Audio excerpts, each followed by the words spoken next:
So you're gonna do the intro again, or did you just gonna run back? We're actually live right now, so oh, we're live. Yeah, Folks are watching. Yeah, well, not watching, listening. We're live, episode 10 of the 808s and Bars podcast. Finally, after a day of troubleshooting, we are back. We're sorry that this episode was majorly delayed. It's been almost 2 weeks since these albums have come out, but it has given us more time to spin the YG Stay Dangerous album and the Mac Miller Swimming album, which we will be reviewing today with our special guest, Nigel, a.k.a. Young Snooze Button. Say what up to the people. What up, y'all? Yo, thanks for having me. I appreciate it. Of course. And then, as always, we got Jason here. What's going on, Jason? Yo, what's up? I'm here. You excited to finally talk about these fucking albums? I'm pumped, man, because I really like the YG one. I love talking about YG. He's probably my favorite rapper. Wait, you like a YG album? He's probably my favorite rapper to be a fan of currently. Him and 2 Chainz both. They're like incredibly fun to like watch and like consume pop culture of. Like YG was on the plane the other day, like drunk, talking about why they're kicking me out of the plane. This kid's like the funniest guy ever. I saw that. Yeah, he's funny as shit on Twitter too. Yeah. Nigel, he's a legend, man. Like Nigel, did you hear Jason's comment the other day about 2 Chainz on Twitter? Nah, what did he say, man? He said that 2 Chainz is a god MC. He absolutely is. Well, yeah, of course. Do you think that he's on the god level of MC? Yeah, Nigel, sure. let's go! Bro, for real? Nah, for real, 2 Chainz is honestly one of the most influential, one of the most creative rappers out there right now. He kills every single feature. Like he is an incredible feature artist. I don't know if he has a classic album. I like some of his shit. Pretty Girls Like Trap Music. It's a good album. Good. It's a really good album. I mean, so 2 Chainz, we can't really talk about albums. We got to talk about mixtapes because that's where he came from. Right, yeah, that's a fact. That's Trappavelli 2, talking about Cody and Cowboy. Like that Daniel, the one Daniel's son. Yeah, that one's good too. I'm not saying that he doesn't have a solid discography. I just think God level MC, I'm thinking like Jay, Nas, Andre 3000. Like I'm thinking and 2 Chainz. Okay. Well, Jason didn't even put Kendrick up there, but he put 2 Chainz on there, which obviously triggered me. Hey yo, man! Call me when Kendrick has the features that 2 Chainz has. I mean, you're talking about. Come on. He's a rap showman. All right, Kendrick's verse on Nostalgia by Pusha T. You want to see it, very good. Body? Very good. He's got some classic features. That Dre album where he's kind of just floating on every song. I think his best feature might be The City. The Game's The City. That one's really good. He goes acapella. Yeah, he goes acapella on that one. That one's really fun. Yeah. We can talk about Kendrick and 2 Chainz and all this all day, but let's just go right into, as I said yesterday, we will dive head first, no pun intended, into the Mac Miller Swimming album. We're going to get Nigel's take up front, and then we're going to, go a little bit further in. So, Nigel, little bit of background on Mac Miller, actually, before we get into your take. Yeah. Most people who listen to this podcast know Mac Miller. You know what I mean? He's a Pittsburgh rapper. He rose to prominence earlier this decade. Kind of became known as like a frat / backpack rapper. I guess he kind of rode the line in between the two subgenres of hip hop. That whole phase of frat rap is kind of phased out, but Mac Miller's probably the only one left at this point. Can't really think of many other guys that have stuck around from that era of hip hop, and he's kind of broke through to the other side of getting respect from hip hop heads and critics, and he's obviously released a ton of mixtapes over the years. He released, his first one as Mac Miller, The High Life, while he was in high school. His real breakthrough came later that year with Kids, and the following year with Best Day Ever. That kind of put him on the map as an MC. Following that, he released his debut album, Blue Slide Park, and that was kind of panned by critics, wasn't even as loved by his fans as the first 2 mixtapes were, and infamously got that 1.0 review from Pitchfork, which apparently I remember reading an interview that when he made Watching Movies with the Sound Off, which was his next album, they had the interviewer was the guy who reviewed Pitchfork. They reviewed Blue Slide. Blue Slide, and he introduced him as, "Yo, this is the guy who almost made me kill myself." To his friend. So Mac obviously took that to heart. Definitely, but he got better. But he got a lot better. The jump was pretty significant between Blue Slide Park to even to his next project with Macadelic, using those weirder, trippier flows, as you guys mentioned before, kind of in this Earl Sweatshirt / MF Doom weird druggy lane of rap that he was going down. He then got more critical acclaim with Watching Movies with the Sound Off, and as I believe both of you said that Faces was your favorite project by him. Yeah, for sure. Yeah, Faces. Yeah. It's the most realized. It's got beautiful production, and his rhymes are airtight. Yeah, I tend to agree. I think that's definitely his most well-rounded project as well. It's pretty long too, so it's got a lot of decent songs on there. That was the first album project that he released as an independent artist. Prior to that, he was signed to the independent label Rostrum Records. In 2015, he signed a $10 million deal with Warner Brothers, where he then released Good AM, which was kind of a return to his early days, but maybe in a little bit more of a mature form. And then he took a creative detour with his next album, 2016 Divine Feminine, which was a concept rap jazz album that was hit or miss for me, but had some really good songs on it. I felt like as a songwriter, he really improved on that album. I think that a lot of the songs were, more fleshed out. I think that a lot of them had really cool experimentation. The features were really solid on there. You had Ty Dolla $ign, Kendrick Lamar. You had Anderson .Paak, and I thought that he was going in the right direction. So now we're here at Swimming. And like I said, we're going to get Nigel's take on it first. First off, are you a Mac Miller? Would you call yourself a Mac Miller fan, Nigel? Yeah, I feel comfortable saying that I'm a Mac Miller fan. And also, disclaimer, I spent a year out in Pittsburgh at school before dropping out, But so I kind of have slightly a little bit of a bias, but also I was also one of his big detractors when he first was coming out because, he was a corny frat boy. So. I don't really think that you're alone in that. I think that a lot of people that have grown to appreciate his music, myself included, Jason included, were detractors at first. And now it's kind of hard to not root for the guy. Yeah, for sure. I remember people used to play that song, The Spins. I used to be like, this shit is doo-doo. The Spins? I'm not even sure I remember that one. It's the one where he's like, I got that dope dick. I was like, what? No, that sounds terrible. It's not that good a song. And I remember being like, this guy's trash. He's trying to make a joke. I thought he was similar to what I think about G-Eazy now or Post now. But then Macadelic came out and I was like, all right, I'm starting to see it. And then Watching Movies came out and I really liked that one. And then Faces, I was like, oh yeah, I'm in. Yeah. Okay, so I think we've kind of all had a similar path to our quote-unquote fandom. I'm not a huge fan, but I like his music. The Spins, it's the one where he's like, I want to get a mansion, a jacuzzi, and a theater to watch my movies. Oh, yeah. Oh, I remember that. Yep. That whack shit. I'm mad you know the whack bars. Oh, yeah. I don't. Hey, man, I know bars. I mean, shit. Yeah, I know. So, Nigel, we're going to let you, kind of give your take on it first, what you liked about the album, what you didn't like, and then we're going to talk a little bit more about it.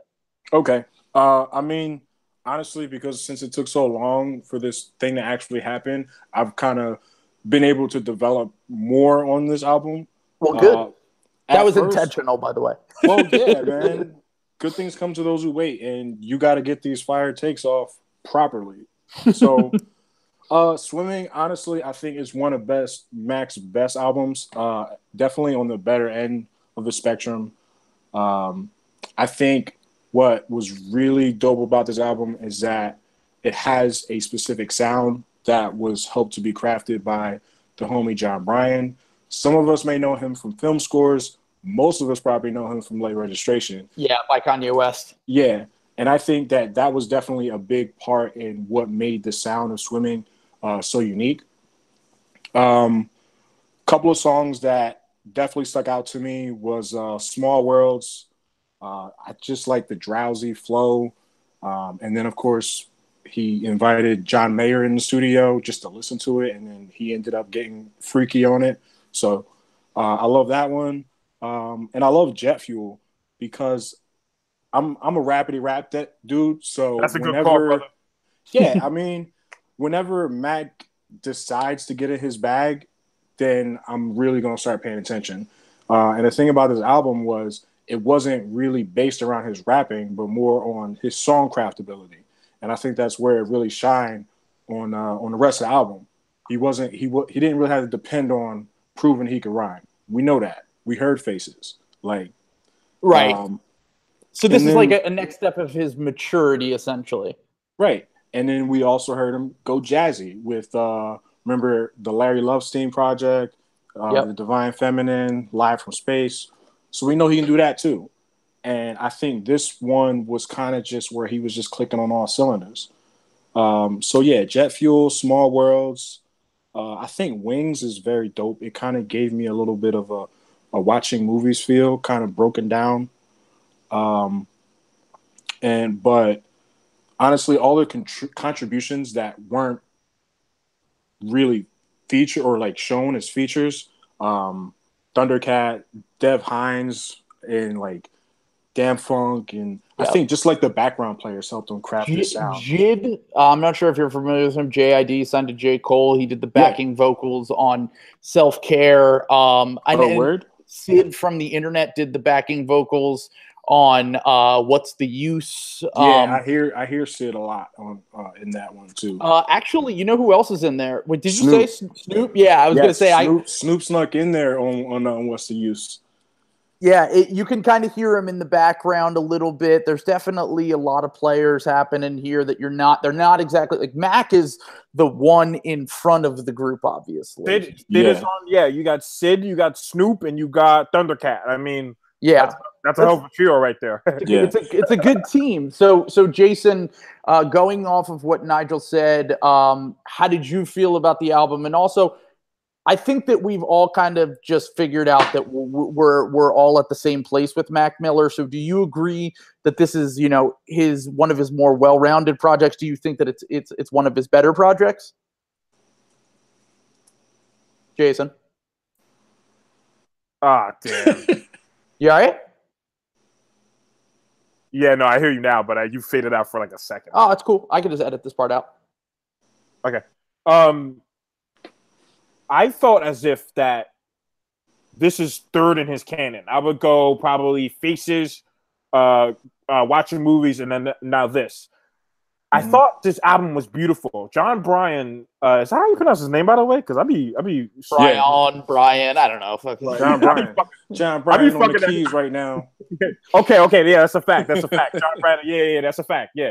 So but Kanye fuck up people's names anyway. My bad. Yeah, Kanye fuck up everything though. You can't go by Not exactly a reliable source. Yeah, that's not a reliable source right there.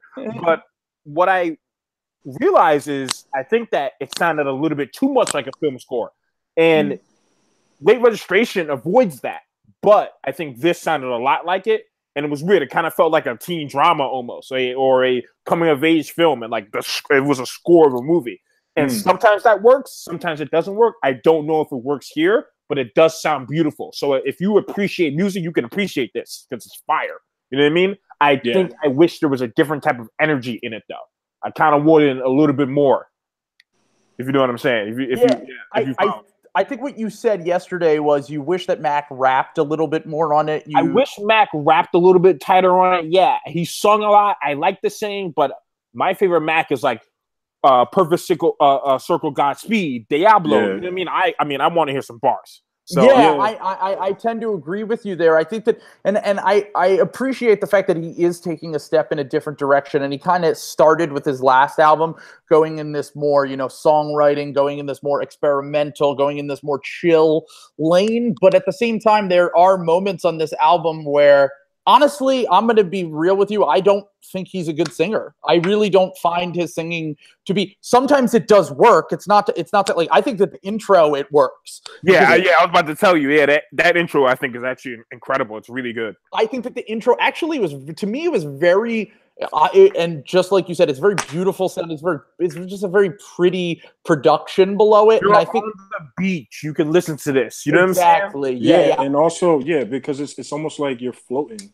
And I think that's what the swimming theme, at least when I first heard it, it was just like, okay, he's going to float us out into the water, and then we're just going to have to listen to him, and then that's it. Yeah, when I first heard this album, I was on the Cape. So I was able to kind of like lay down on the beach, looking at the stars, listening to this. And I mean, I had a little something in me too. So we're adults. We're adults. I mean, come on. We're real life people. Yeah. So I mean, I think it fits a specific type of mood. It might not always fit the mood that you want, though. I think I'm not sure if you're trying to say this, but I think that at some point it can get a little bit too drowsy. I think that it's and it's not to say that probably was intentional. I think it has, like you said, you're in the water, you're floating, you're swimming. It has this underwater feel to it, and at times that does work, at times that doesn't work. To me, the intro of this, like I said, I thought it was really pretty. It kind of reminded me of like a more mature version of the Mac that we heard on like the intro to Best Day Ever. Very, very nostalgic, very like childhood like, but also you're getting the adult version of it, essentially, like not the kiddie rap that we've become accustomed to. And to me, like, it actually was kind of very reminiscent of the intro. I mean, I don't think that Mac Miller is even close to the level of singing ability of Frank Ocean, but the intro to Endless by Frank Ocean, I think he's attempting to go for that, though. And that's why I think that at times I wish he wouldn't, because and I get that, and I understand. The one thing I will say about Endless and Blonde, and don't get me wrong, I think Blonde's my favorite album of the decade. I think it's a fucking brilliant piece of work.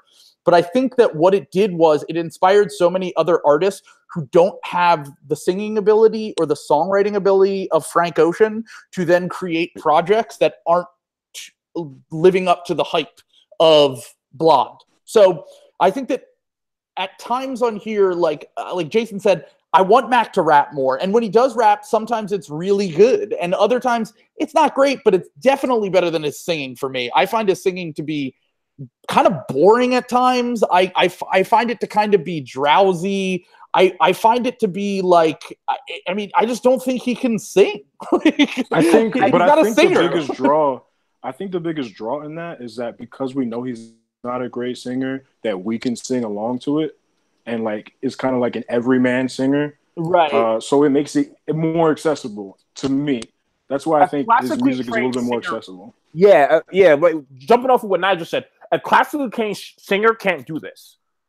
You know what I'm saying? It wouldn't sound like this. It would sound too good. Like a classically trained singer. That's what jazz is, man. That's what jazz is, baby. They say, just sometimes it don't sound good, but it sounds good. Yeah, but I understand what you're saying. Big move. Mac is definitely not a great singer, but I think more so what he's bringing out. If you just soaking in the words, or if you just kind of you know what, man, I can relate to that shit. I can't sing either, but I'm gonna belt the shit out the same way that you can. So I think that makes it a little bit more accessible. And I get that too, but I think in order for my thing is, if he got, this is what I'm trying to say. I think if he got other people to sing the parts where he's really trying to sing, it's not to say for example, Self-Care, the second half of that, I think it's great when he's doing the Oblivion, that works. You know what I mean? Yeah. To me, that really trippy, spacey kind of, just he's pretty much just it's this mantra that he's singing over and over and over and over. That is fine with me. It's when he gets into these singing, patterns that are for example, I know a lot of people like this song, but to me, the singing on What's the Use on that hook just killed it for me. If he had gotten Thundercat to sing that hook, that song is probably one of my favorite on the album, if not my favorite. And I think there are a lot of moments where I'm if he just gotten one other person to sing here, I would like this song a lot more. It's not to say that it doesn't have good songs. I think that the that's album legit though, because it's almost like he's being selfish. It's him all over his album. He wants to be the forefront. On the J. Cole route, right? But he's a little better at it than Cole is, though. Speaking of Cole, he produced the second song. It sounds good. Why doesn't he keep those beats for himself? Jason has an ongoing thing where, like, J. Cole just gives away all his beats, his good beats to other people. My first ongoing thing about Cole, and if people have heard me say this, is that he's actually a better producer than he is a rapper. I don't think he can MC at all. I think he's actually a very average. Actually, he might be a whack MC. He might be really a whack rapper. Nah, I wouldn't say he's whack. I think he's just average. He's a whack rapper. Crafting. He's not captivating. He's not captivating as an MC at all. Like, I think he's a whack rapper. Yeah, I mean, I'll my opinion on him is that he's average. He blends in. There's nothing that makes him stand out. I agree with what Nigel's saying, that his songwriting isn't quite as good as someone that can make something captivating. But his beats are solid, actually. His beats are very good. Yeah, and he showed up here. He definitely delivered. And I think that he thinks that he's a better rapper than producer. And I wish someone would sit him down and be like, nah, actually, bro, you a better producer than you a rapper. Man, as long as he ain't fucking up nobody's album, I ain't even mad. He can put out whatever he want out. That's cool. That's fair. That's fair. So throughout this album, Mac... He's messing up his own albums, though. Yeah, we just don't have to listen to those, though. So I wish we did a KOD review, Trill. we could. We could do one at the end of the year when it's slow. Yeah. Honestly, it's funny because Mac Miller and J. Cole have been linked back to Mac's early days. Like, Mac was on in 2010, the beginning of 2010, he dropped The High Life, and he had a line. Shit. He had a line on there about getting high and listening to the warm up by J. Cole. Oh shit! Which is like the warm up is good. The warm up is pretty solid. So I feel that. I feel that bar. I think the warm up and Friday Night Lights are why I can't call him a whack MC. Mm-hmm. Fair. And like, I know he has it in him. It's just like where it's he's just older now, and his music has kind of just gone off the rails, and he doesn't have the hunger that he once had. But like you said, like, the production here is super solid. That's one of my favorite beats on the whole album.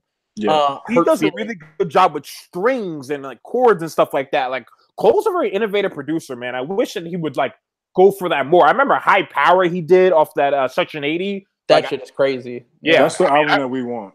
That's the album that we want. But anyways, that's man, back to this Mac album. You guys want. That's I'm mad y'all talking about J. Cole's corny ass while we're supposed to be trying to rap about Mac. That's what we do on this podcast. We are literally both have ADHD. So yeah, man, we jumping from rapper to rapper, cousin. But nah, you wasted time digging down on some trash instead of upping some let Cole have his moment, because for real, I'm tired of him. I'm honestly tired of him. No, that's fair. I mean, that's fair. I mean, kind of like me and Drake. Like, when he dropped that album of the year for us, I'm like, get this nigga out of here, bro. Yo, like, people was gassing how dare you? And then you rap on the Uchi Wally beat?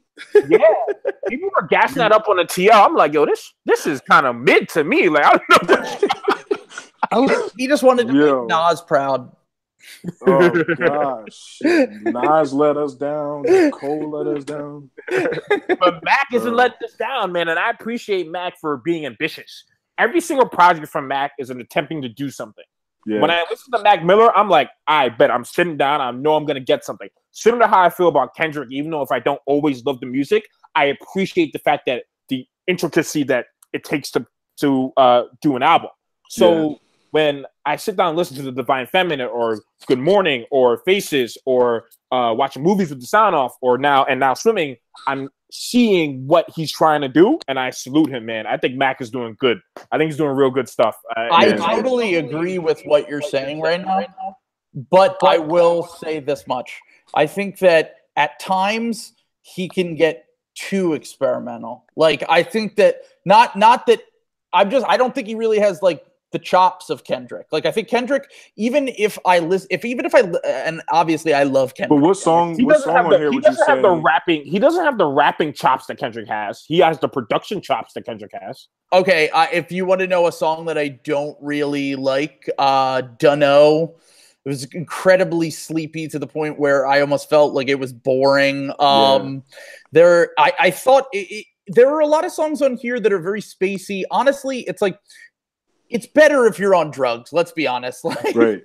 Yeah. like, I mean, and there's a ton of music like that, but like when I'm sober and listening to an album, it's kind of hard to get into. Also, another thing I will say, I think his lyrics are just super repetitive. His content is just honestly just so insanely repetitive to me, and it has been throughout his whole career. yeah. I mean, he's not trying to blow anybody away. And he also, to be honest, I'm gonna keep going back to Faces because I think Faces was probably his most creative and personal album because he's actually like telling stories and like times when he actually got a little too high, or like when he was talking about his mom driving around so he can get braids like Right. Spreewell.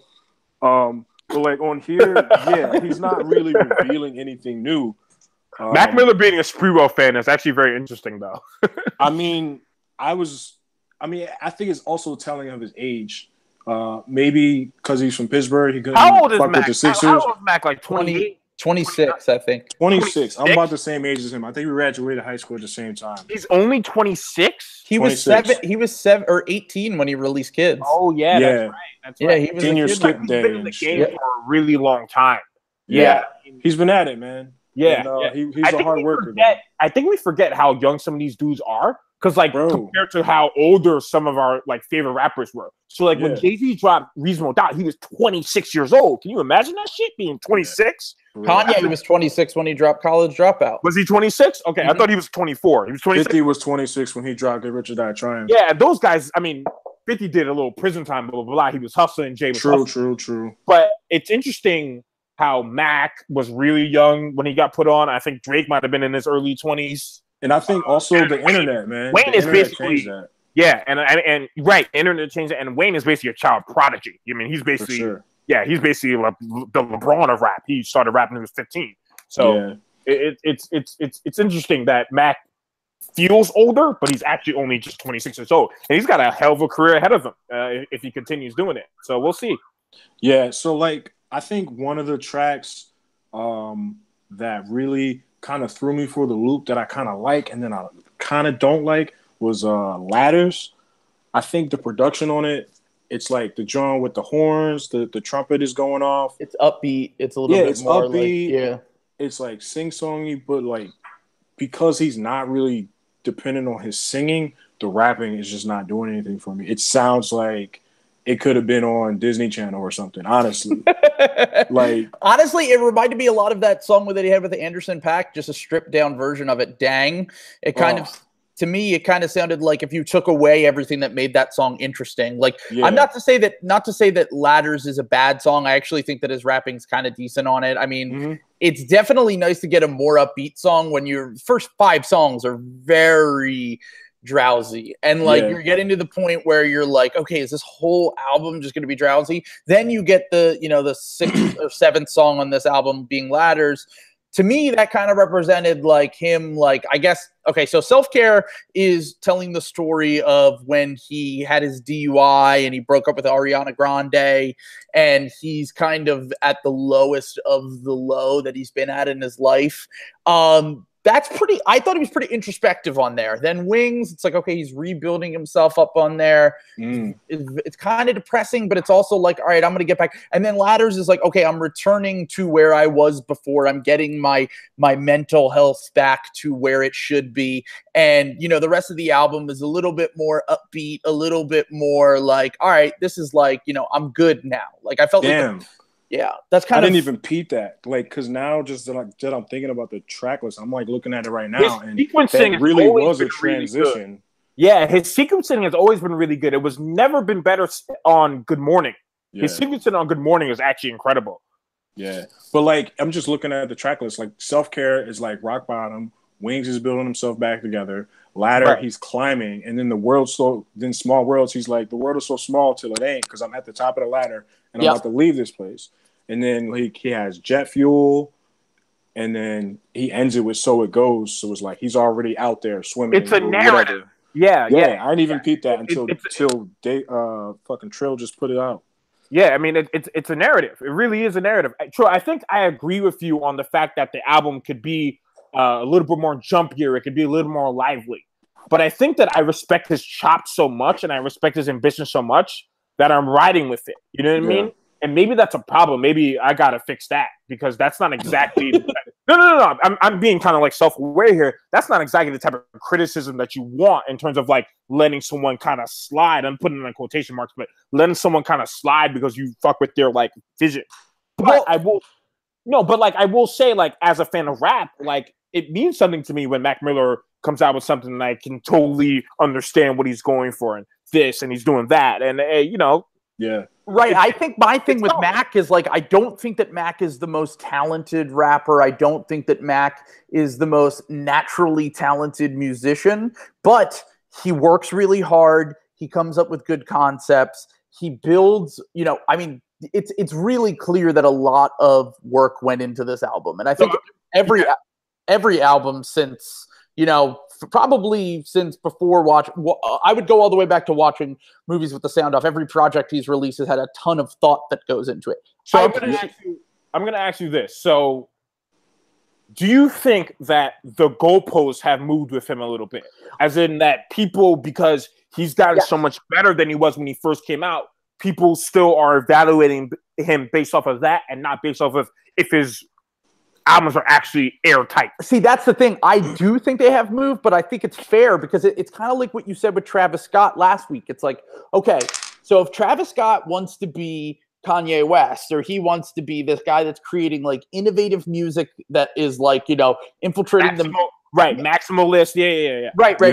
We should judge him based on that. And I agree with that. I mean, I like his music more than you do, but that's kind of how I feel with Mac Miller. Is like, if Mac Miller wants to make serious music, then I'm going to judge him based on that, as opposed to when he was making fun music or druggy music. And I thought he was a little bit better at that. I think he was more interesting. I think the one thing, to me, this doesn't, like, just listening to it, I think first listen, I was like, okay, this is not a rap album. This is a Mac Miller album. And I think he may not have been his rap bag. He might have been more in his, like, Elton John bag. Or, like, maybe his honestly, I think Springsteen bag. Yeah, I think he's in his Frank bag. Like, Frank Ocean? Yeah, I think that is the idealistic thing he's trying to go for, I believe. Yes. The aesthetic of the album. Yeah, I think he's trying to go. That's the aesthetic I think he's trying to do. I can't say that I enjoy Frank's music.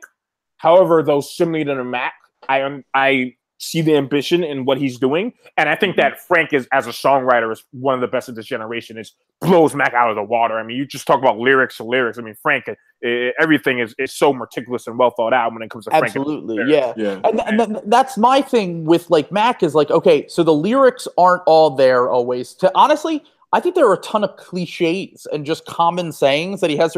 I literally just started writing down some common sayings that he says on the first song, or on Hurt Feelings. He says, "Shame on you, man on the mission, figure it out, put way too much on my shoulders. I keep getting my head above water." I mean, that's literally cliche after cliche after cliche after cliche. Yeah, no, that's a good call. That's a good call. And then later, he goes, "You can love it, you can leave it, and say you're nothing without it. Don't let them keep you down," on that one chorus. And I'm like, okay, that's more cliches. I'm like, well, it ain't perfect. I don't mind because it's worth it. Who really has the time at all? It ain't perfect, but I don't mind because on the surface I look so fine, but really I'm bugging, making something out of nothing. Now, to me, it's just all over this album is just lyrically, I think that at times it gets so cliche and so redundant that I just don't really think he has much to rap about anymore. I think the only thing is, like, if someone doesn't have anything to rap about, I'm fine with that. I listen to plenty of rappers that don't have anything to rap about. I like some Playboi Carti songs, and he literally is rapping in, like, hieroglyphics. He doesn't you should, like, Playboi Carti. Die Lit is very good. Yeah, apparently, like, Die Lit is, like, some new post rap shit, like, where you just, the whole song is ad-libs. Like, what the fuck is y'all talking about, yo? He is innovating in a different way to me. In, like, even if I don't like it, I respect the fact that he is going for something that, even though like mumble rap has existed for a few years now, like I think that he's really taking it to the next level with his dedication to mumble rap, and making it so that it's literally to the point where it's like I said, it's like, I mean, it's post-verbal, as they say. Whereas with Mac Miller, like, okay, to me, like, the style isn't quite good enough, like, or at least doesn't, like, I don't even know what Playboi Carti's saying half the time, but I think some of it just sounds good, and like the sounds work well. On here, I'm getting that sometimes. Like I said, Self-Care is really dope. I thought Ladders was pretty decent. Small Worlds was a grower. That song grew on me. Because at first, I remember you said yesterday when we first recorded this, Nigel, Programs and Buttons was released with Small Worlds, and I thought Small Worlds was the weakest of the three. And I was like, yo, like, why the fuck did he not put Programs or Buttons on this album? But then I heard the album from front to back, and I was like, those songs would have not have made sense on this album. So right. And I think also that's important because while you did say that he doesn't have anything to rap about, I also don't think he was like aiming for any specific type of tracks. He had a specific sound that he wanted, and those other tracks like Programs definitely would not have fit this album. Yeah, go ahead. Sorry. So it's slaps, like if though. it does slap, but if he had included it on his album, it would have just been weird filler, but it would have just been like, okay, this is a song that's good, but I'm gonna just throw it on there because it's a good song. Right. Yeah, we've seen that though. What Trill's describing in terms of cliches and in bars when a rapper talks about something more personal. I felt that we heard it a lot, and this is not to compare Mac Miller to Jay-Z, but I thought we heard it a lot on 444, where I felt that Jay had a lot of cliches on that album. So so I mean, I know what you're talking about in terms of when you have a personal album and you struggle to kind of have like natural flowing bars, and you start to extend yourself in terms of the type of mood you're going for. And I think you find that here. However, I think that's what I was trying to say. Exactly. You perfectly nailed it. Yeah, I think you find that here. However, I'm willing to concede that, and I'm willing to how shall I say? I'm willing to concede that, and I'm willing to let that slide in favor of someone who's putting down bars that are just like jokes and like kind of like are cons and just like tell them Flex. Drop a bomb on them. Bars. No, I definitely hear all of that because this ain't. I mean, again, like I'm saying, it's not a rap album. It's kind of just like not a one-off, but it kind of you see some of a progression of where he's going with his music, especially after the Divine Feminine, and then another joint I think of is Live from Space.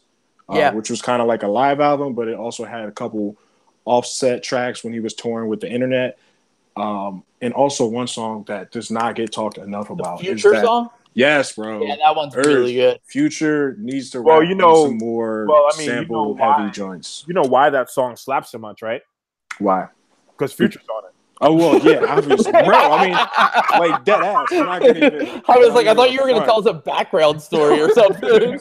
No, Future Hendrix is on there. This is a pro-Future podcast we got going on here. I don't know. Bro, I'm Future hype all day, man. I'm not buying tickets to the tour because of... I'm trying to get Trill there, man. I'm trying. I've admitted I think that Future is one of the best feature artists in the game. I appreciate that. We appreciate feature artists. Though. His projects aren't there for me yet, but I like Dirty Sprite too. I like a few different ones. You can listen to the Future Pod where I dive into that. But this me and JJ were like, oh, Trill. It's like Mean Girls. Yeah. But yeah, I mean, like I think exactly what you're saying, like in that one-off type sense where it's like, you know, like he is and I think that is credit to Mac as a musician. He's definitely progressed. But I'm gonna ask you guys a question. Mac has been, especially Divine Feminine, this album, he started really with watching movies where he starts to talk more about himself and he starts to talk more about the emotions that he's going through and his mental health issues. Do you guys find him to be interesting when he talks about that? Because to me, it's like I can think of 5 other rappers off the top of my head that are mainstream that rap better about their mental health in a more interesting way, in a more I think the music is better. I'm thinking about like a guy like Isaiah Rashad. Like I thought Sun's Tirade to me had a similar feel to this album where it had these very moody, depressing vibes. Like For the Squad is like a fucking depression fucking intro. Like, I mean, that's literally like entering the mind of a depressed person.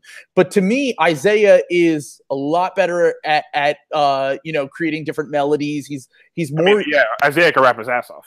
And he can, for exactly. sure. I think for sure he's like on a different level of like a lot of these artists. So I think he's one of the best out, especially at that. But like I'm trying to think of like other artists that I think of, and I'm like, I think that like Kid Cudi has some shit. Now, maybe not all of his shit, but he has some shit where I'm like, I think that this is interesting. I think Kendrick Lamar, Kanye, there are a lot of guys that talk about mental health issues in a more interesting way than Mac does on this album. Mm-hmm. Like it's like that. Okay, that's interesting that you say that. I don't think that I have to think that it's interesting. I think that his music is, and the production around it is what it matters most in Mac's music. So I can more or less kind of take it or leave it in terms of the bars or what he's saying. Singing or Yeah, exactly. I think the production carries him is what I'm trying to say. At times it's almost like he relies too much on it. I believe you don't think that he's attempting to do that on this album. I think that might be a little bit. Yeah, no, I think at times that's for sure is the case, but that's when it becomes repetitive to me. You know what's really interesting about this? My problem with Travis Scott is your problem with Mac. I was gonna say that. It's literally the same exact thing. The thing about Travis Scott is, go ahead, Nigel. The thing about Travis Scott is when he first came out, I honestly was like, okay, this is something new. This is something different. Like when I heard Al Faro, I was like, all right, this is fresh. And then I heard Yeezus, and I was like, whoa. Nah, we can't have too much more of this. Like, nah, because Yeezus was like kind of almost a bite of Al Faro. A lot of people say that. A lot of people say that. I think it's more. It's only in chronological order though, because one came out before the other. That's why I'm comparing them. Also, Kid Cudi came out with an album that year that sampled very grungy, dark electronic music that came out 2 months before. It came out a month before Travis's. So I think that Travis and Cudi. Which one was that one, Trill? Was that that was Indica, right? Yeah, that was terrible. Oh, geez. Well, yeah. Actually, I liked half of it. So did I. I agree. I actually like a good album. Really? I like half that album too. Actually, I think that it's bad. No, I think it's got some good songs. I agree with you. It still gets a score of 50 though. Yeah, exactly. There's some whack shit on there. No, we don't. So I mean, we don't do half good. I mean, that shit. Yeah. No, but the thing about Travis is a lot of people tried to hype him up as his innovator. It was like he was creating this new sound. And to me, one of the things that always comes up to me, I'd like to call Travis Scott gentrified trap music. Because that's probably why I like it. Like, well, listen, no, but like it's like it's very dumbed down. He's not really selling you the trap. He's only just like kind of that kid who came from the suburbs, drove down to the hood just to hang out with people or some shit like that. That's what Travis looks like to me. Or that's what he feels like to me. Not as a shot at him, but that's just the sound because like he took La Flame from Gucci, he took Straight Up from Future. Like I understand being influenced, but sometimes you gotta really be yourself. And I still don't see it, not even on Astroworld. To me, Astroworld was like a Cudi dedication album. I think Astroworld is the most real Travis-centric album he's done so far. Yeah. I don't think besides that like obvious, I deadass think Kanye wrote that shit for him. Like besides that obvious Kanye verse, I think that Travis was himself on that tape. What I will say is I still think what he's doing is he's piecing together a lot of these maximalist sounds and all these like monumental moments, and they feel like they're being put together as a way to hide the fact that the music's not actually that tight. That's my issue. He called in a lot of favors on this joint, basically. Right, but it's not even about the favors because like there's a lot of favors on My Beautiful Dark Twisted Fantasy, for example. But when I listen to that one, I feel as if, wow, this is airtight. Blah, blah, blah. I have a lot of issues with that album and how it's become it's a little bit of a critic bait album, but it's I tend to agree. I think it's a brilliant album, but I tend to agree that I'm tired of hearing about it. Yeah, same here. But it's it's still really good. I mean, it's still great. Incredible. I mean, Shit had Devil in a blue dress though. Like, what do you mean? Like, Oh, I mean, yeah. I it mean, had power. looking It at had- my yeah. watch, it'll turn your bitch to stone. Like, yeah. I mean, Ross that's one of the greatest guest verses we've had. But I think that, I think that Astro World, what it attempts to do is, I think it attempts to cheat us a little bit with all those type of things. mhm. Instead of having Sold 500K its first week over. Oh man, and no, but like I'm sure it did because like it does bang. I get it, but like I also think that it bangs for a specific type of rap fan. Gentrified trap. No. It doesn't. that was great, by the way. That was a funny line. Yo, no, for real though. It doesn't bang because it bangs. It bangs because Everybody he's wants trying it to bang. yes, me- and he's to me, trying, what and he he's said trying was to perfect. fix. Right, he's trying to fix stuff that he can't do in and with other people. Mhm. And Instead of that's my thing with Mac Miller is that I think so that exactly. So that's what. That's why. That's why it comes back to this is because it's like Mac Miller is working with insanely talented people. He's working with Blood Orange. He's working with Thundercat. He's working with John Mayer. He's working with John Bryan. It's not to say that I like to honestly give the artist credit for even thinking about putting certain people on the same song. Yeah, I together. mean, being a director, it's hard, man. I mean, people don't it give enough matters a credit for lot. that. Yeah, it matters a lot more than people think in music. I mean, we only think about direction in terms of film, but in Yeah. music, that shit matters, yo. I mean, like you got Trey made a career off of it. I mean, you like, gotta yeah. have people around you. You gotta have the right niggas around you and stuff. You know what I mean? Like, so Yeah, and like I think one of the parts, like when Mac was out in LA, when he was living out there with like Vince Odd Staples, Future, yeah, and he was kicking it with those dudes. PDE. I think they crafted his sound a lot. Absolutely. Like the internet, he went on Yeah, tour with them, yeah. so like he probably learned a couple things, and they I probably think fed he off learned each the- other. I think he learned the most from Earl Sweatshirt. Now he can't rap like Earl can. Earl's a prodigy. He Yeah. is. I mean, Lyrical genius. Yeah. yes, no, seriously. Like, Yeah. I don't even want to be hyperbole. I don't want to do any hyperbole, but He's also the son of a poet, so Yeah, but yeah, like, yeah, that a little also- bit of an advantage. seriously, in terms of his age when he came out, like that's only been matched by like Nas, yeah. like that type of lyricism at like a young age like that. Yeah, it's crazy. No, literally, he's a prodigy. So like, Mans was dead ass like 16 years old when he was 16 years old, rapping so well that Yeah. like he was completely just killing everyone else in his collective. Like it was And he ridiculous. changed the. I mean, he almost inarguably changed the game in some ways. I mean, Yeah, I if you just don't. I if don't you- remember any other guy from like that collective of those like Odd Future mixtapes, Volume 1, all those type of stuff besides Earl and Tyler. And I only remember Oh, Tyler come because- on! Don't forget Haji. No, but he kills Haji so much that it's like, who Well, is yeah, Haji? in rapping skill, yeah. Like, what But, is like- a Haji? Like, you know what I'm saying? Like, But yo, so do you think that Swimming is like a sad album?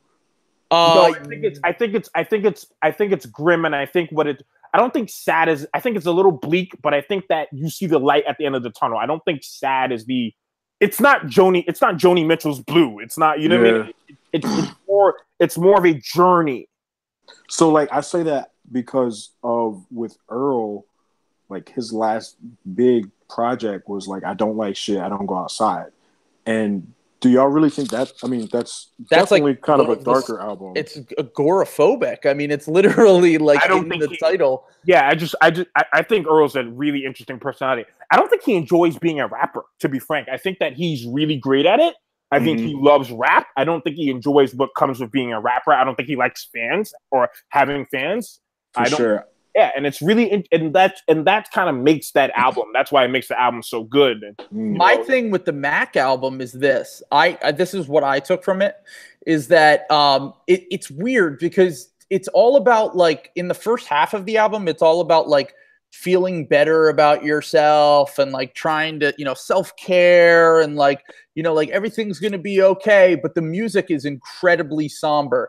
My take on it is that it's almost like he's telling himself everything will be better. And maybe that's why he put a lot of these cliches in there on purpose. I might be giving him a little bit too much credit, but I think he's trying to tell himself everything's going to be better, but he knows it's maybe not true, or he's doubting the fact that it's true, which is why he made a very sad album. And I think that's a common human emotion too, right? You know, of course, especially like when you go through something like, say, a DUI or like a family member passes away, and like you might be at like rock bottom, and then sure, something might start feeling better, but you're keeping your head on a swivel looking for the next thing to go wrong. Absolutely. Yeah, so, I mean, that's a good way to put it. Like, I think that's what the first part of it was. Like, it's cautious. It's like, okay, you can talk yourself through this, but then like, yo, just in case I got the burner on me, like, just in case somebody trying to run up and act stupid. But yeah, I mean, that's an interesting way to look at it. I mean, I think that by the end of this album, I feel like he starts to believe it, and it's like, okay, like everything's gonna be fine, like whatever, like blah blah blah. Like he's looking back at everything, and he's like, you know, like I've created this nice life for myself. I believe he says, like, what a life I've made. You know what I mean? I think that's why I find Mac to be interesting, because I understand the human emotion in him more so than I do for other rappers, and I'm willing to forgive maybe him not being as tight, his rhymes not being as tight as I want it to be, because his emotion in this album and the stuff he's talking about on this album, or not even the stuff he's talking about, but the mood he's trying to convey, I feel that. I feel that shit. I got you. I mean, I think what we're all kind of getting a similar feel out of the album. We just all have different, like, varying perspectives on it, just because of our like fandom and attachment to Mac Miller. You know what I mean? Right. Yeah, and I think Jay said earlier about this being like a coming of age album, and I think this was his grow up album. This is when it's just like, I'm a grown ass man now. I'm not a kid. I actually have to take care of myself and stop acting dumb as shit. Exactly. I could have sworn that Boyhood, like you know what I mean? Remember that movie? Some of these songs could have been in the score of Boyhood. You know what I'm saying? I mean, he picked the right guy. Yeah. I mean, Brian. Absolutely. I think they made the last album together too. I think he worked. Did they work together on the Divine Feminine? Yeah. I mean, these two kind of have a similar vibe in terms of like crafting. So Brian's the guy. I mean, he's the god. I mean, the guy knows what he's doing. Yeah, so, I mean, absolutely. And it's definitely a good look that he had him on here. I think it was big help. So Nigel, what would you give this out of 10? We get, you know, our score, we go out of 0.5. So okay, you can just give us a rounded number. Yeah, I mean, so I think the more I listened to this, the more I had to be honest about where I was at with it, and I think I gotta give it maybe like a 7.5. Okay. I think the sound is very strong. The singing is not great, but he knows his range. He hits all them spots, and I think the construction of the album honestly was just great, especially with John Bryan on the keys, but just like guiding him. He was kind of like Obi-Wan with Anakin, like just like guiding him, you know. Right. No, I know exactly what you mean. So what was your favorite song and what was your least favorite song? I gotta say, my favorite song probably gotta be Jet Fuel. I'm a rapidy rap head. And then my least favorite song, I want to say Ladders. Okay. It wanted to be something, but again, it just gave me this sugary taste. The rapping was not hitting it for me. Okay.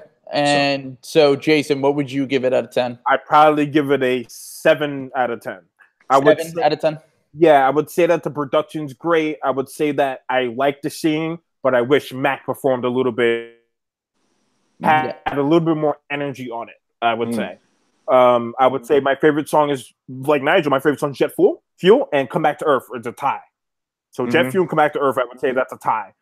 Least favorite, I'm not really a fan of there's nothing really I didn't particularly enjoy, but like it's after a while it gets kind of like what Trill said, after a while it gets a little skippable. So like Conversation Part 1 is like I don't really remember that one. Yeah. There were a few songs that kind of blended in towards the end. What about you, Trill? My favorite on the album. Oh, first off, I'm going to give it a 6 out of 10. I think that I really like to root for Mac Miller. I think he seems like a decent dude. I definitely respect how far he's come, but I definitely like other projects more by him. I definitely think that to me, it's just he's not quite as interesting when he's being like serious and introspective as he is when he's, all, drugged up and just having fun. Yeah, that's a legit criticism because the cliches you mentioned, I was like, whoa, damn. There's even more too. I had a few other ones that I had written down, but I didn't want to just go too long with that. I think that I think that lyrically he is limited, and like I said, I'm not 100% lyrics guy, but the sounds just aren't as interesting. And as I said, I think the way that he raps about mental health at times can be interesting and really creative, which is why I think Self-Care is my favorite song on the album, because I think that second half, especially when it literally like floats into oblivion and he's kind of just saying oblivion, but that's really beautiful. There's a part at the end there was even one song that I didn't love. Jet Fuel. I really did like Jet Fuel. That one was great too. The end was like some Bon Iver shit like that. I really like some like Kanye or Bon Iver, like with that, like it was like kind of like auto-tune vocals. That was cool. There were a lot of really cool moments on this album, but I kind of got bored of it towards the end. I'm glad we didn't review this album yesterday because I was about to shit on it. I was in a bad mood and I listened to it and I was like, fuck this album. But then I actually back and I re-listened again, and I did it with the YG album too. And I'm glad that we're now reviewing them again, because sometimes you're not in the fucking mood to listen to fucking music. And I wasn't. It was Monday yesterday too. Yeah, exactly. Mondays, everybody's in a bad mood. That was all I was saying the entire time I was listening to Yo, man, YG is hilarious on this record, man. So ridiculous. So funny. So what was your least favorite song? My least favorite song? This is actually kind of hard. I think there were a few that were just kind of boring to me. I didn't love Dunno. I didn't love Conversations. Honestly, I think Conversations Part 1 was my least favorite too. It's kind of forgettable. He's talking about the same things. It's all very melodramatic. I wasn't crazy about it. Overall, we had a poll for the listeners' score, and the listeners gave it a 7.4 out of 10. So we'll round that up. We're kind of We'll round that up to 7.5, and say that they got the same exact score as Nigel. So way to be all my shits is facts, man. All my shits is facts. Follow my Twitter, Young Snooze Button. At Young Snooze Button. Young with YUNGSNOOZ. By the way, Pitchfork had a 7.5 as well. So. Wow, you're just fucking killing it right now. No, I didn't look at their score because they gave Chris Crack a low score. So fuck Pitchfork. But I fuck with Alfonso. That's my man. Shout out to Alfonso. Shout out to Miss Garvey. We like the writers at Pitchfork. Yeah, the writers are cool. Some of the scores ain't good. No, I do like some of their stuff. I try not to look at the scores before because I find that the scores are never important in terms of the review. Like the writing will always win. It's the same for this podcast. You know what I mean? Like, I really don't think. I think that you'll get a lot more out of listening to what we actually say as opposed to just hearing slapping a number on it.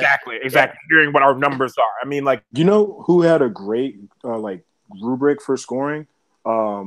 Double XL. I used to religiously read Double XL. They gave everything in XL. They gave almost every album in XL. But they gave you like a scale that was like, how are the beats? How are the lyrics? Is it creative? Is it original? Like they broke it down. I mean, you could disagree with it, but you're gonna be like, oh well, they thought the beats were fire, but the creativity was like kind of standard or whatever. So I like that scoring grade. If it wasn't so much politics over there with Interscope and all that shit, I know how y'all be. Yeah, it's capitalism. So right. Anyway, communism will win, and we're gonna talk about the YG album. Yes. Okay, so very YG excited about this one. Stay Dangerous. It's his third album. YG had minor success with his 2009 hit with Ty Dolla $ign, Toot It and Boot It, which kind of got his career off the ground. Then he was signed to Def Jam off the success of that song. He released a series of mixtapes from there, got him a ton of buzz, especially in Southern California. And he signed with Jeezy's imprint CTE. Where I'm not sure what that stands for, but I thought it was the concussion thing at first, and I was like, that's kind of a weird thing to name your label. He released his first album in 2014, which was mostly produced by DJ Mustard, who also mostly produced this album, My Crazy Life, which was obviously his huge breakthrough. Had some hit songs on there, was commercially successful. The album was apparently, after they released it, they had a falling out over some financial issues, DJ Mustard and YG. So they didn't make music together. I thought that was like staged for a bit, though. I thought that was kind of fake. Yeah, I honestly, I didn't. Maybe it was just for have them reunite and then create this album for commercial sake. So he was missing from the album. I don't think it was though, because Still Brazy, he went with Terrence Martin and all these people. Right. Totally different. It was a G-Funk sound. It was totally different. I actually think it was quite real. But yeah, I thought it was real. It's good I realized it was real when the album came out. But it's good that they're back together, though. I'm a fan personally of the G-Funk YG. However, him and Mustard obviously do good work together. It's not a either or type situation, The chemistry is insane. Yeah, they have really good chemistry. They got really good chemistry. They have future, they have future Zaytoven chemistry. Like they do a really good job together. Okay, so following My Crazy Life, he was shot, and that inspired him to make Who Shot Me, which was on Still Brazy. Now, Still Brazy, as you said, was very G-Funk laced. It didn't have the commercial success of My Crazy Life. Something about Still Brazy for a second? You think it's a classic, right? And upload some. Can I take some takes? Yeah, you can say whatever you want. Not only is it a classic, it's a masterpiece. It is an unbelievable fucking album. It is the best West Coast album of the decade. Not only that, I think God, why did you have to do that? Just so casually. Nigga, you live in New York, bro. Like, don't lie. I listen. West Coast rap is my favorite rap currently, right now. Yeah. I mean, they're killing the game. Not only are they killing the game, to me, they're like bogarting the game. They're taking it over. Drakeo, Greedo, Perico. I still gotta catch up on those dudes. But that's not here or there. But I really think Still Brazy is a masterpiece. We'll be talking about it 5, 10 years from now, 15 years from now. He switches flows on the album. Every single track. Twist My Fingers is great.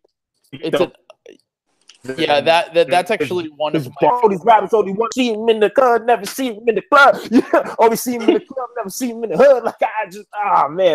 That is it. It's an album of paranoia. It's an album of party. It is what, when Doggy Style came out, what people were saying was that it is a party that occasionally came out in gunfire, right?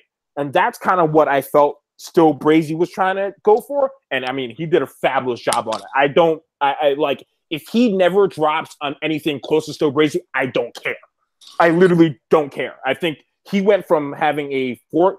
So I think My Crazy Life is 4 point. I would give that 4 mics. I would probably give it 4 mics. I think that his bars aren't quite as tight as they are in Still Brazy, and I think that the production of Still Brazy is a tad bit better. But My Crazy Life is still really good.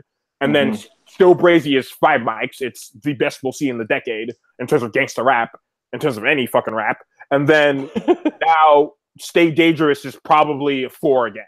And I see people on Twitter saying stuff like, Stay Dangerous isn't good. I'm disappointed in YG. And it's like, no, it's a call back to his mixtape days. You guys need to really do your shit, and you really need to. But also, I think it is fair. We're just gonna jump right into it, I guess. Because let's jump right into it. Fuck it. Yeah. I think that sometimes you can. Listen, when anyone puts out an album that's as good as Still Brazy, and I was not even a YG guy. I thought his first album had some cool songs. I respected it. I thought it was tight, but it wasn't really my thing. I tend to agree with you. I think Still Brazy is a classic. I think that even in fairness to me, and in fairness to you too, and in fairness to everyone, it's early, right? It came out 2 years ago. I remember I was in college. You know what I'm saying? I wrote a review in it for my school's paper. It's yeah, but I mean, I think it's fair to call it an instant classic. I mean, yeah, I think it's as instant classic as we get. I mean, it's as instant classic as Good Kid, City was. It's as instant classic as Blonde was. Acid Rap. I mean, it's that good. Yeah, it had a lot of important records on there also. Yeah, I mean, man, fuck Donald Trump. yeah. I mean, you could hear that. I mean, I remember Paul Thompson saying that you could hear that blasting in LA all the time. Oh yeah, Police Get Away with Murder, Black and Browns. Black and Brown. Murder's Gone. I mean, it's so well rounded for just a gangster rapper. Like, Who Shot Me? I mean, like, Who Shot Me? The Secret Service had to make him edit it. Who Shot Me is Murder Was the Case 2.0. Like, that is Murder Was the Case 2.0. That's Murder Was the Case Junior. Like, yeah. It blows my mind how many. You'd be surprised how many people who like don't think that album's that good, and I like yell at them. I'm like, you have no idea, and it's like, it's like I shouldn't do that, but like still, I mean, it's for me like it blows my mind how good that album is. I can bump that every single day of my entire life. So you can understand why someone would be disappointed by this album, though. It's good though. It's still good though. I'm not saying it's a bad album, but I'm saying. If you're going to follow up with a borderline classic, if not surefire classic, with an album that is this, I can understand why people would be disappointed. That's all I'm saying. It's Jay-Z doing Volume 1 after Reasonable Doubt, though. Volume 1 is still airtight. That's why I'm confused about, like, people just decided it was whack. Yeah. I'm like, because... Were you seeing that too, Nigel? I'm not bugging, right? I definitely have seen it in some conversations with people, but I think just because lightning's not going to strike twice, and I think people really wanted something else around this album instead of like outside of like the whole Donald Trump thing, the whole him getting robbed, and just also the sound is completely different. We're not in the same era that we were when Still Brazy dropped. Like we were kind of in that. To Pimp a Butterfly, like Terrace Martin was just kind of running shit. So we were familiar with that little extra instrumental of music instead of DJ Mustard's electronic beats. We kind of got tired of that. So I think coming back to this, people probably weren't as excited for that sound. But I don't know. If people were really just going to dismiss it as something whack, then fuck them. Because this album definitely deserves way more accolades and energy. It's not as intricate as Still Brazy is, nor My Crazy Life, but it slaps though. Like every song slaps. You're not wrong about that. There's such an energy on. He has such an energy on these tracks, man. Things that shouldn't work always work for him. It always works for him. Shit that doesn't. It always, like it's crazy. You know, I'm talking manic right now. Like but like. Things that don't work for other rappers that you're like, yo, this guy is a cornball. I mean, YG says, and you're like, oh, I just believe him. I believe him when he says, "Who shot me?" I believe him when he says, "Duck, goose." Yo, for real, I was like, damn. Crazy, like the Canada song, "Can You Canada" song. It's like, Canada, my niggas getting Canada. Yeah, I mean, I was just in Canada too. Shout out to them. shout out to Canada on Bopton's Finest, on Deeper Than Rap. Everything he's okay. How about this? How about this line? 2 cups because I'm getting too fucked up. I'm strapped up. I'm too much for you poo butts. Oh, like that's oh come on. That's a bar.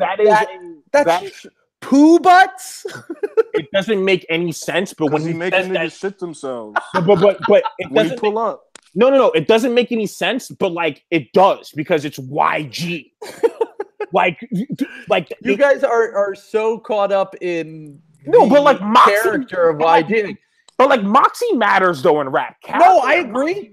Like I agree. He was a thing because he was a character. You know what I mean? Like it matters, and YG has that better than anyone. I absolutely. Him and 2 Chainz have the character Moxie thing and rap down pat better than anyone since like Jigga, or I mean not even like since like early Wayne. It's just like everything that comes out their mouths, I'm just like, God damn it. Like this, it feels urgent. It feels like we gotta hear this. And it's like delivery, man. The delivery. I mean, he's so distinct too. He's so distinct. The slur, the type of like jaw, like type of glass jaw rhymes that the way he spits it, kind of like 50. When 50 first came out, what it was so cool about him was like he sounded like he'd been shot before. Yeah. You know what I'm saying? Like he sounded like it. Like he sounded like when he rapped, he was like, and it's just like it sounded like as if someone had like hurt him.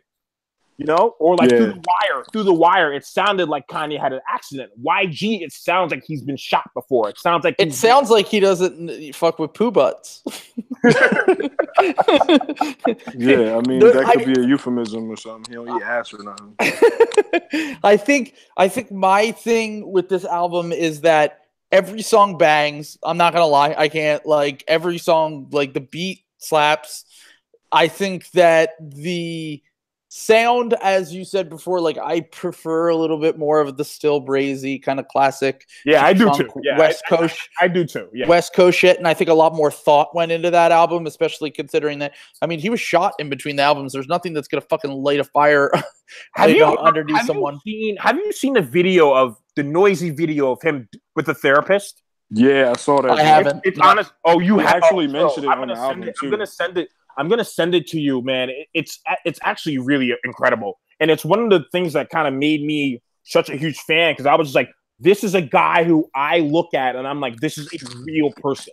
Yeah, and it was a real therapy session. Yeah, and in rap, and then more so than any other genre, I say this a lot, but more so than any other genre, like a character in a rap is just it's perfect. Whether he may be a villain or a superhero, or I mean, Tupac at some level to some people played a villain, right? Right.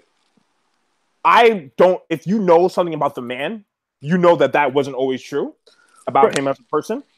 Yeah, I mean, as a hip hop fan, you're gonna know that, right? And as a fan, you're gonna know that. But he played that role exceptionally well. Speaking of like Pussy Money Fame, that hook sounded like a Tupac hook. Yeah, he's probably the closest thing to matching the energy of All Eyes on Me that we've seen on the West Coast. I don't think that. I agree with that. The thing about Pac was like he was so multi-faceted and like faceted, and just like YG can't really match that type of intellectual but gangster. You know what I mean? I don't think he can match that. However, I do think the gangster shit he does that exceptionally like similar to Pac did. So YG does try to write some songs that kind of remind me of some Pac shit, like "She Wish She Was a Nigga," which honestly is probably the wildest song. It's one of his worst songs. Yeah, it's very I mean, it's wild problematic, but it's still like a wild ass song, and it sounds exactly like shit Pac would write. This shit slaps. I mean, shit. But it sounds like the exact same shit Pac would write. Like, you wonder why they call you bitch, or what was the other joint? Scandalous. Yeah. Like when he's just like trashing women. It sounds like a Pac record.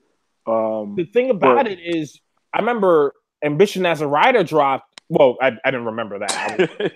I wasn't even. Were you even born, dog? No. I was. I think it was 1 year old when that album dropped. Yeah. I didn't mean that. I remember still teething. I remember listening to it when he was one. I remember that's a gaffe, ladies and gentlemen. That's a Joe Biden gaffe, by the way. Sorry. God damn it. I'm gonna listen to this podcast. I'm gonna kill myself. Seriously. I remember listening to Ambitious as a Writer and then listening to Who Shot Me and thinking like, damn, this paranoia is just alike. Yeah. You know what I'm saying? But he does a party type of Snoop Dogg vibe better than Pac could. And I feel like YG is the premier album maker of this generation in terms of rap of this generation. I just don't feel like this album is good. I don't think he's as lyrically talented as Kendrick. He's not as lyrically talented as not even like Freddie Gibbs, for example. He's not even as lyrically talented as Chainz is. But he don't need to be that. He's a great rapper. Exactly. In terms of, he's a great rapper in terms of instincts. He's a great rapper in terms of delivery. He's a great rapper in terms of moxie. He's a great rapper in terms of just like being present in the culture. And I think in terms of making albums, there is no one right now that is better. No one. Yeah. No one. I mean, because I definitely disagree. But I mean, I think that Kendrick makes better albums. But I will say, I just don't feel like here's the thing. What's better? What's better? Still Brazy or To Pimp a Butterfly? Well, in my opinion, To Pimp a Butterfly is better, but that's just my opinion. I mean, you can sit here. Jason will sit here and throw out the most like someone tweeted at us and was like, Jason will just say the most crazy shit insanely casually. It's not a. How many times you gonna listen to Pimp a Butterfly though? But it's not really How crazy. many times do I listen to Pimp a Butterfly? Like, no. How many times would you want to listen to Pimp a Butterfly in a week? Like, yeah, but that doesn't necessarily mean that it's not a great album. But I think there are but if we're talking about crafting, if we're talking about crafting an album, you want to craft something that people are actually gonna want to listen to. And YG is very good at that. Well, that's entertainment versus. I mean, it's like saying that like I can't watch the movie Her. I saw Jason. You watched that the other day. It's a beautiful movie. However, it's not for me. But also, it's like depressing, and like just because I don't want to watch that movie all the time doesn't mean it's not a good movie. This like, is yeah. Okay, so which is the better movie? Triller's right. Triller's right here. This is the age-old question, like entertainment versus art, and like prestige versus I just want to feel good. However, what I do think that you're not doing is like you're not giving a YG enough credit for being just as artistic. Exactly. I think that's fair. I mean, I think that you guys are absolutely onto something. I think that where Still Brazy finds that perfect middle ground between art and entertainment, absolutely, totally agree with you. I think it's very Dangerous. Doesn't it doesn't. Stay Dangerous is literally just a party banger album. I mean, he's no. And he's just talking about fucking, and he like pretty graphically at times. Yeah, like like I don't eat the butt. The poo butts line. What was the John? That's that guy. What a guy. But so we got to talk about Big Bank though, because that's the posse cut. Like he doesn't have any other posse cuts on there. Yeah. I was surprised by that song because Big Sean's verse was not terrible. Big Sean had the best verse to me. I know. I thought he had a really good verse. Yeah. For Big Sean, I thought that was great. The delivery was on point. You some boys of the all similes and shit. You boys all cap. I'm more Colin Kaepernick. I'm rare as affordable healthcare or going to wealth from welfare. Like, oof. Yeah, Sean was good on it. See, here's the thing about Sean, and he frustrates me because of this. You can see a decent rapper in there. I do think he just doesn't give a flying. Like, I don't want to curse. I'm currently babysitting right now, so that's why. I'm trying not to curse too much, but like, I curse like a drunken sailor in real life. So like, who gives a shit? But like, like he doesn't care enough to like consistently do that, and it hurts me because I see a decent rapper in there, and you see it on this verse. I mean, yeah, well, those Kaepernick bars and the affordable healthcare and the wealth from welfare. Those are bars that like you hear from really good rappers. You're like, damn, look, it's a quotable. Remember there's a source I like quotable? Yeah. That's a quotable right there. It's a dope line. Yeah, it's a dope line. He actually has a better verse than Chainz on this. Chainz's verse is really good. That's what I was thinking. Yeah, that's what I was saying when we were talking about Chainz earlier. I'm like, but Chainz really didn't come through with that heat this time. He didn't come through with that heat on Big Bank like he did on Old Me, for example. He said, All mine, yeah. Big Bank take little ass shit, and that was probably the hardest line in the whole song, for real. Chainz goes everything proper, no propaganda. Tropicana, go hard bandana. I mean, like he's so funny. Like, like he's. You said that like a girl, like she was like, "You so funny, Titty." No. I mean, like. I mean, real shit though. He's a clown. Yeah, you call me up. I mean, like just dark humor, and he has light humor. He has dark humor in rap is my favorite thing. It's like kind of reminds me of like a movie or whatever. And Chainz does it extremely well, and he's just really fun to root for, and that's why I was like so happy for that him and YG were on an album on a song together because like those two are like my guys right now. Out. Like, I'm like, yeah, them two niggas, like, you know, like. His CBD got chocolate in it. I like that line. Because I used to take CBD oil for my stomach, so I can relate. Yo, CBD is a shit, man. I got this little balm that I rub on my knees when they get a little rickety. It's incredible. It's a miracle drug. Some old head shit, but by the way, that's what's in weed for the listeners. That's cannabinoid oils. It's a non. It's the it doesn't legal, get you fucked up. Yeah, it's the legal part. Yeah. It's literally just like chills out your anxiety and like don't do takes drugs, away your pain. kids. But yeah, do drugs if you want. Fuck, legalize everything. Abolish all drug laws. Anyway, so on to the next thing. No, yeah, like, I thought that like it. Don't get me wrong. Like I was listening to it today in headphones, especially on headphones, good speakers. I was like, this every song is like slaps, but like nothing really super stands out to me like it did on Still Brazy, like where I was like, this shit just sounds classic. Like there are songs on here that I'm like, I fuck with this, but like they're kind of generic for YG. Like I think that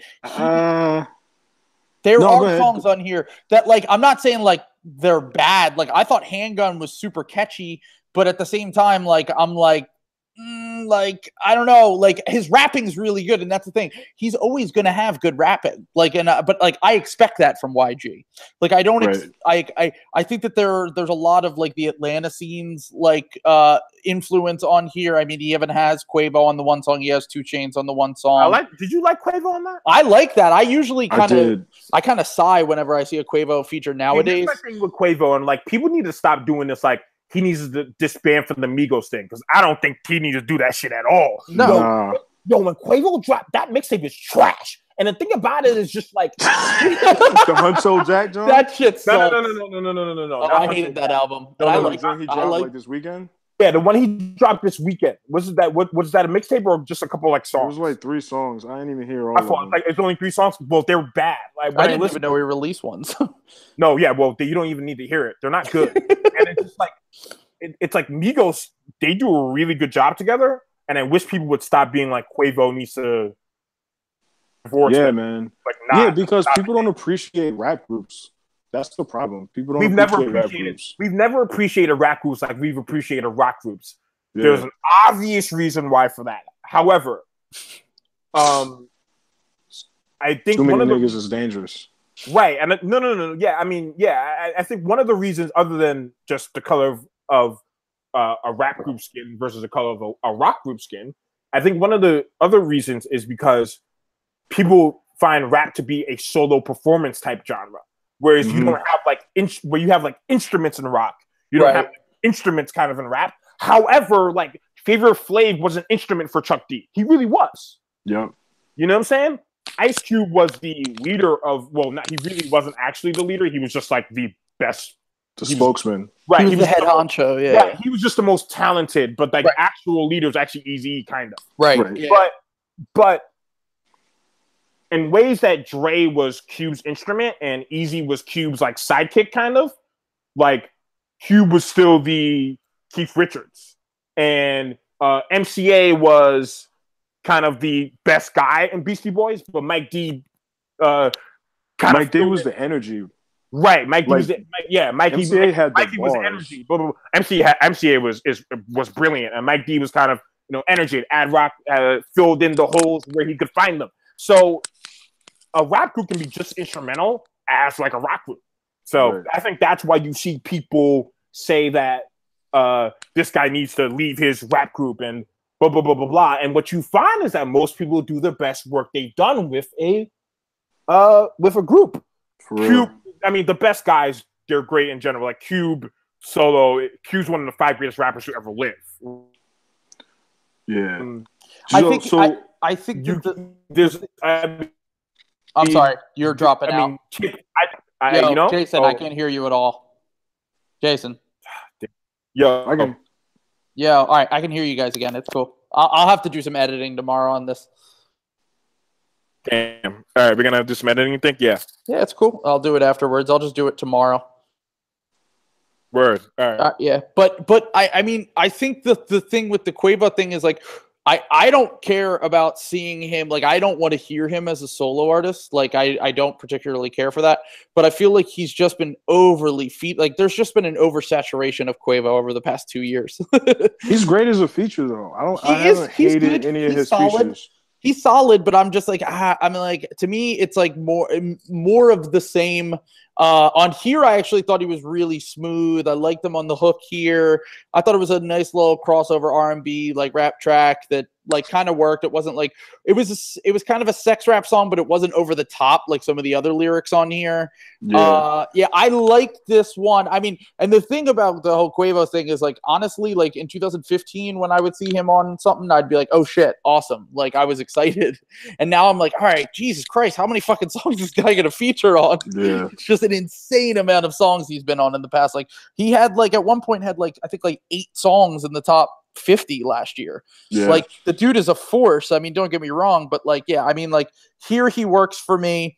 Actually, the next song was featuring Young Boy, Never Broke Again. Move, bitch.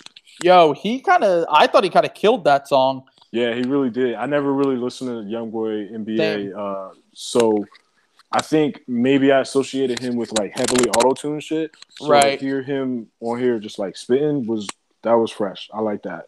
So Yeah, I thought that was dope. it's definitely. I think another thing is with these albums, this one in particular, it made me pay attention a little bit more to the guest features, like people that I'm not familiar with. Like I know Mozzie mostly from like his freestyles and shit, but I never really like paid much attention to his mixtape. I missed that Gunplay joint, but yeah, like Youngboy NBA, he did enough for me to check out a full project from just off of that one verse. Yeah, I thought he did pretty well. Mozzie was on that Black Panther soundtrack. I know Jason likes Mozzie. Mm-hmm. I love Mozzie. Yeah, and I think that a lot of the features on here are super solid. Towards the end of the album, what did you guys think? Because like we start to get a little bit more of that G-Funk stuff towards the end. Yeah, Brompton's Finest is a terrific song. It's probably the best on the album. I thought that was the best song on the album. Yeah, the album really needed that song, to be honest. The album needed that song, and in order for it not to sound cartoonish, the album needed that. I will admit, Trill, you're right. Some of the bars are extremely like questionable. They're flippant. I think the word like they're flippant, kind of. You know what I mean? But I just think what YG goes for, he connects on it every single time. It's admirable. It's ridiculous. Like he connects on that every single time. And on Brompton's Finest, he sounds great on it. It's a terrific track. I mean, super raw, super personal, super unique even. I mean, that's like, I've never heard like a minimalist G-Funk beat before. Like, it's like they stripped down a G-Funk beat and he just kind of did his thing on it for like 3 or 4 minutes. Mustard did his thing on that one. Yeah, Mustard did his thing on that one. Mike Will's featured on here. He does some production. He did that song with Broke Boy NBA, or I'm sorry, Young Boy. Whoa! Never Broke Again. Never not Broke Broke Again. Boy. Why would anyone call themselves Broke Boy? It would be self-aware if someone called me something. That An was underground my Twitter rapper? profile name for a minute. Broke Boy emoji. Yeah. Respect. I thought that it kind of. I think the thing that I really liked about that Mike Will song with Young Boy on it was the fact that it kind of rehashed the same things that he talked about on Drinking and Smoking from My Crazy Life, where it's like you're overcoming PTSD with like self-medicating on drugs and alcohol, which is I just think is like a super unique like perspective to bring to a trap rap song. Like, I mean, this Future shit bounces too. Yeah, I mean that one really knocks. There are a lot of songs on here where I'm like, regardless of whether I love the lyrics or love the concepts that he's going for, all the beats are pretty like they're standard, but they're solid. You know what I mean? Like he's not experimenting with anything crazy here. It's pretty much the same sound that we've heard from rap over the past few years. But I mean, there isn't a beat on here I don't like. Yeah, I think my biggest complaint about this album, and honestly my only one, is the sequencing. It's not as good. Yeah, it gets way better at the end of it, but in the first 2/3 of it, it's kind of just redundant. It's redundant because you go from Pussy Got Power to Slay. And then it's just like, wait, why are you giving me 2 of these damn songs with Quavo and Ty Dolla $ign? And then, but like, it finds its way right after Too Brazy. But the first half is just like the A$AP Rocky song. I felt like maybe it bangs, but maybe it didn't need to be there. Yeah, that was a weird choice for a single. But he opened the joint with like 2 real hard bangers, and then Band Drum Handgun Yeah, wasn't I agree with that. I think that the first didn't two are much bang better. as much as the first two, which I mean, you know, Rocky really ain't hitting it anymore. Yeah, I know. His verse was really forgettable on here. I'm Rocky ain't hitting nothing no more. That boy don't even know what he doing with his damn self. So I mean, Yeah, I know he's to be letting us honest, down. I could Let skip Jason- over that. I could skip over Rocky's verse. I can skip over that song almost entirely and go straight to I Subaru laugh when too he's much though, yo. I laugh too much at that shit, man. Like that shit's so funny to me. Duck Duck Goose and I don't eat yeah. I literally have in my notes what the fuck is happening on this song. Yeah. I was like, yo, I'm weak. All right, so I think it's we've talked enough about this. We know we're all fans of YG. Definitely, at least of Still Brazy. I like some songs on My Crazy Life. Still Brazy is a great album, undeniably great. I thought this one was decent. I didn't love it, as I said, for the reasons that I said. Nigel, what did you think of it? Oh, actually, before you talk, the listener review was a little bit lower for this one. I think people were disappointed by it. It got a 6.8 out of 10. So yeah. Ooh. So there were some people. That's what I mean. People thought this was whack off rip, and I'm like wondering what they heard. Like I think you being a huge YG fan, I'm just saying, like, I don't think that everyone who rated it is as big of a YG fan as you. okay, that's fair. Yeah, that's fair. No, it is. Yeah. The thing about it is obviously the album's not as good as the first two. However, it's not as good as the first two in the same way as like Volume 2 is not as good as Reasonable Doubt as Volume 1. It doesn't mean that the album's trash. It just means the album's not as good. You're not gonna win a triple crown every time you go up there. You're just not. Fair enough. But you know what? Honestly, I think this summer has really been hurting for good rap albums. I'm not gonna lie, this summer's been a little disappointing. You're right. We had Considering all the so big many names. we had so many A-listers dropping. We had You have to Kanye, mine Drake, for it. Yeah. Hove, Pusha T, if you want to put them there. And then Nicki Minaj just dropped. And like, we not really getting that shit. And honestly, I think if we count Daytona as as an album of the summer, I would say Stay Dangerous is probably one of the top joints. Maybe like the second big name. Because I can definitely name some joints that. What would you give it out of 10?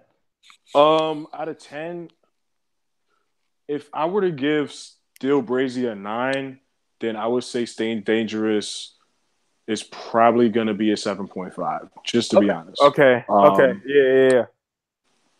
Because the beats bang, the songs bang, the artistic side is still there. I just think, even though this album isn't as long, it still feels like I could have done without one or two songs.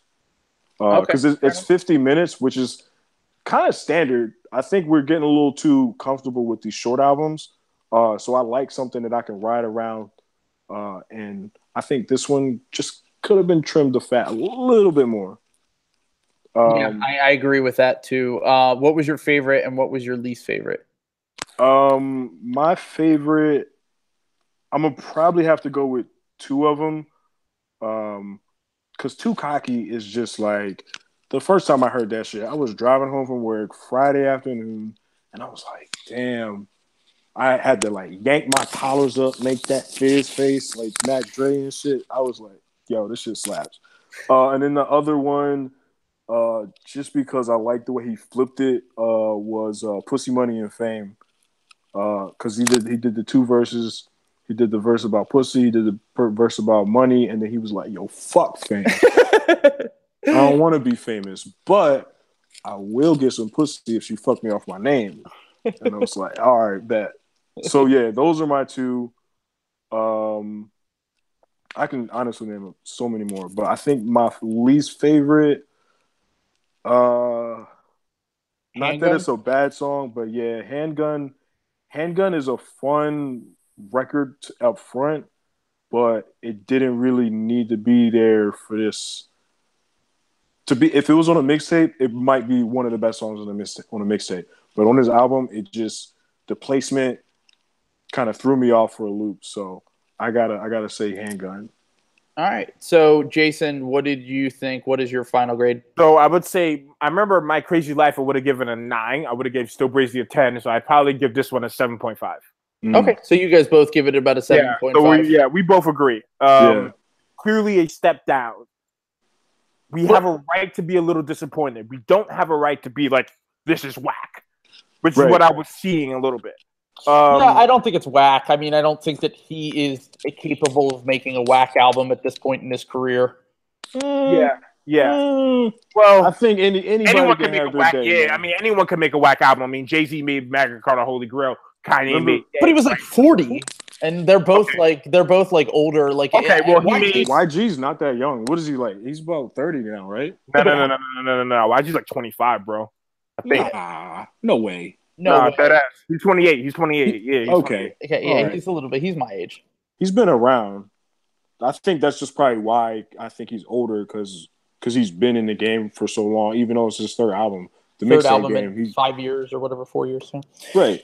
So, what was your favorite song and what was your least favorite? Jason?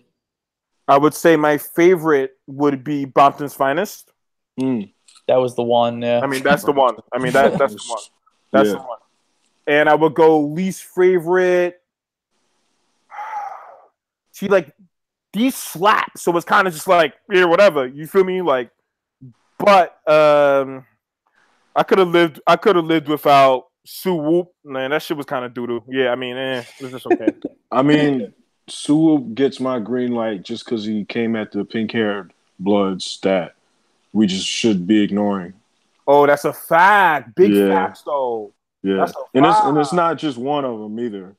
So yeah, that's a fact. You know who Wait, are you talking about current rappers?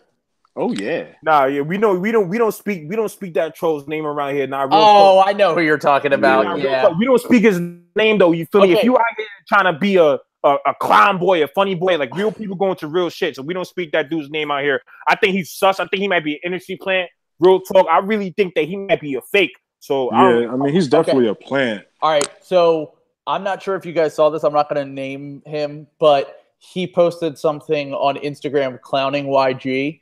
And YG reposted it and just said, "Can't wait to meet you." And someone commented and said, "You know YG is serious because he kept the C in can't."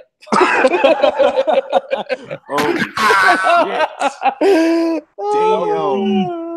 I was like, "That's fucking." So yeah, you guys can figure out who it is if you just go to YG's Instagram. But we're not gonna say his name here. He's absolutely. This pod is we're bringing the real here. Like, we're trying to do that. So, like, I don't think that dude, like, represents me when I'm trying to, like, put out. He just played a nice con. That's all that is, man. Yeah, he's a con man. He's a con man, yo. I don't think that dude is... Fuck that dude, man. I totally agree. All right, so I think that I like the album a little bit less than you guys, but I still think, like I said, like, there isn't one song on here that I don't think bangs. I think it's a little bit generic at times. I think, like you said, the sequencing wasn't all there for me throughout. But Bompton's Finest is undeniably a great song. I threw it on my favorite songs of the year playlist. I think that that's kind of a great way to close the album. My least favorite probably was the Handgun song. I heard it before the album came out and I just didn't really care for it. I thought that his lyrics were a little bit over the top for me. Rocky's verse was entirely forgettable, which was really, and also there was a really weird outro on that song. Rocky is forgettable. Yeah, he's just become forgettable, which sucks because I really used to like that guy. But anyway, so I'm gonna give it, and just Jason, please don't break my headphones when you hear my score. 6.5 out of 10. Yeah, like I said, I think fair. I'm not mad at you for it. Yeah, I mean, I'd give Still Brazy probably like a 9, and I'd probably give the first one like a 7.5 or an 8. Actually, I'd probably give it like an 8. I liked a lot of songs on there.